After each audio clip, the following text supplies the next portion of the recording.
These things you see here are from my grandchildren. Eliza Beardy connaît bien les problèmes que doivent affronter les Autochtones dans le système de santé canadien. A lot of them don't understand the language. Elle agit à titre de traductrice parce que de nombreux aînés ne comprennent toujours pas l'anglais.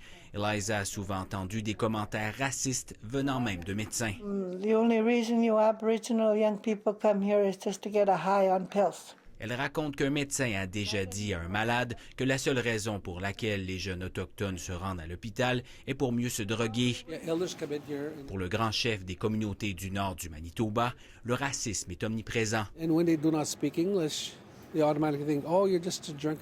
Selon le grand chef David Harper, les aînés qui ne parlent pas anglais sont automatiquement étiquetés ivrognes. Le rapport de l'Institut Wellesley, Première Nation, traitement de deuxième classe, s'attarde longuement au cas très médiatisé de la mort de l'Autochtone Brian Sinclair, qui a passé 34 heures à l'urgence en attendant des soins qui ne sont jamais venus. Dans le rapport, on soutient que l'impact du racisme s'est avéré fatal dans son cas. Selon lui, les racines du problème sont très profondes.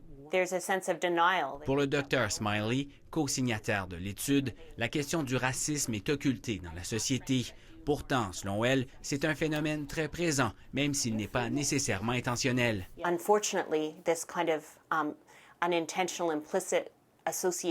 Mais Janet Smiley ajoute que cette situation entraîne un traitement discriminatoire des Autochtones en milieu hospitalier et que ce type de racisme demeure le plus dangereux. L'étude souhaite un nouveau dialogue à travers le pays pour que l'accès à la santé soit le même pour tout le monde. Louis-Philippe, au fond, cette étude vient confirmer ce que disait le magazine Maclean's il y a 2 semaines sur le racisme à Winnipeg envers les Autochtones. Ben voilà, on s'en rappelle, une série d'articles qui adressaient un portrait peu flatteur du Canada, disant que le racisme ici est maintenant pire que ce qu'on voit aux États-Unis, mais qui a surtout parlé de Winnipeg, où la situation serait la pire au pays, notamment en raison de la situation des Autochtones. Cela a créé toute une levée de boucliers. Le nouveau maire de Winnipeg, Brian Bowman, qui a dû organiser très rapidement une véritable opération charme pour finalement changer la tendance et se montrer à quel point les Winnipégois sont unis et non racistes. Donc, bref, vraiment une onde de choc ici, un électrochoc. Oui, un électrochoc. Aujourd'hui, on parle donc plus précisément du système de santé. Et ce que dit le rapport, au fond, c'est que tout ça est ancré dans des politiques du gouvernement.